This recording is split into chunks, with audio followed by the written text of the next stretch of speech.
বিসমিল্লাহিররহমানিররহিম। আসসালামু আলাইকুম। My name is Mohammad Moshiur Rahman. প্রিয় শিক্ষার্থী, আজকে আমি কনজাংশন নিয়ে কথা বলবো। কনজাংশন পার্ট অফ স্পিচের খুবই গুরুত্বপূর্ণ অংশ, কাজে খুব মনোযোগ দিয়ে শোনো।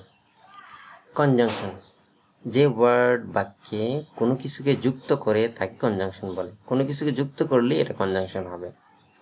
যেমন আমরা আসতেছি আলোচনায়, কনজাংশন প্রধানত তিন প্রকার: coordinating conjunction, subordinating conjunction, correlative conjunction. Coordinating কনজাংশনটা কি?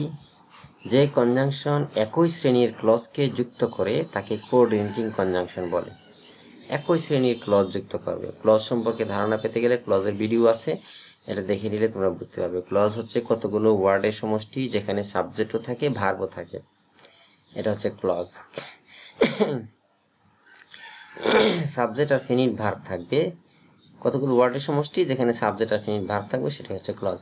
ক্লজের ভিডিওগুলো দেখলে তোমরা সহজে বুঝতে পারবে, আমি নিচে লিঙ্ক দিয়ে দেবো। এছাড়াও তোমরা চ্যানেলে গিয়েও পাবে। He is poor but honest, একই শ্রেণী ক্লজ। তিনি গরিব কিন্তু সৎ। তিনি গরিব কিন্তু সৎ, এই জিনিসটা দেখো বাট দ্বারা যুক্ত করা হয়েছে। এখানে একটা clause is poor, and he is honest. He is honest. এখানে হি ইজ মনে মনে আছে। একই সাবজেক্ট থাকলে আর একই ভার্ব সামনে পিছনে যদি থাকে বাটের ক্ষেত্রে, তাহলে এটা পিছনে একটা উজ্জ্ব রাখা যায়, এই কারণে হি ইজ আর লেখে নাই। বাট যুক্ত করেছে দুইটা ক্লজকে, কাজে এটা হচ্ছে কোঅর্ডিনেটিং কনজাংশন। এই কোঅর্ডিনেটিং কনজাংশনটা হচ্ছে তোমার চার প্রকার। কপুলেটিভ কনজাংশন, যেটা সমশ্রেণীর ক্লজকে যুক্ত করে, যেমন and, as well as, both. Alternative conjunction, যা বিকল্প হিসেবে কাজ করে, যেমন either or, neither nor. Adversative conjunction, যা তুলনা নির্দেশ করে, যেমন but, while, whereas. এলেটিভ কনজাংশন, যা কল্পনা নির্দেশ করে, যেমন thus, so, therefore. এই শব্দগুলো হচ্ছে কনজাংশন। তাহলে তিন প্রকারের মধ্যে আবার কোঅর্ডিনেটিংকে চার ভাগে ভাগ করেছে, এগুলো মনে রাখতে হবে। আচ্ছা, সাবঅর্ডিনেটিং কনজাংশন, দ্বিতীয় কনজাংশনটা আবার 9 ভাগে ভাগ করেছে। সাবঅর্ডিনেটিং কনজাংশন 9 প্রকার। কনজাংশন অফ পারপাস, অর্থাৎ সেন্টেন্সে তুমি দ্যাট যদি যুক্ত করো বা সো দ্যাট যুক্ত করো, এটা পারপাস বোঝায়, মানে উদ্দেশ্য বোঝায়। পারপাস, দ্যাট, সো দ্যাট হচ্ছে এমন কনজাংশন যেগুলো পারপাস বোঝায়। কনজাংশন অফ কন্ডিশন, শর্ত বোঝায়, যেমন ইফ, প্রোভাইডেড, এগুলো শর্ত বোঝায়।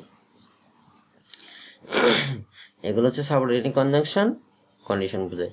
কন্ডিশন অফ কনসেশন, কনসেশন বোঝায়, যেমন দো, এস, এটাও কনজাংশন, এগুলো হচ্ছে subordinating conjunction. Conjunction of comparison, comparison, S, so, এগুলো কনজাংশন, কম্পারিজন বোঝাচ্ছে, অর্থাৎ তুলনা বোঝাচ্ছে, এটা সাবঅর্ডিনেটিং কনজাংশন।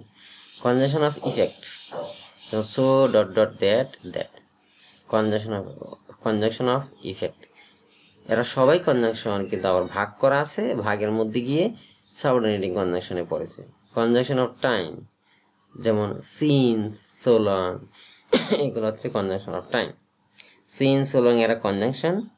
কোন ধরনের conjunction? Subordinating conjunction. Conjunction of manner, যেমন এস, সো, এস, সো হচ্ছে কনজাংশন। কোন ধরনের conjunction? Subordinating conjunction. Conjunction of apposition, conjunction of apposition কোনগুলো? যেমন দ্যাট, ইন অর্ডার দ্যাট। এগুলো সম্পর্কে আরো বিস্তারিত আলোচনা আছে, যেমন অ্যাপোজিশন নিয়ে আমি আলোচনা করেছি।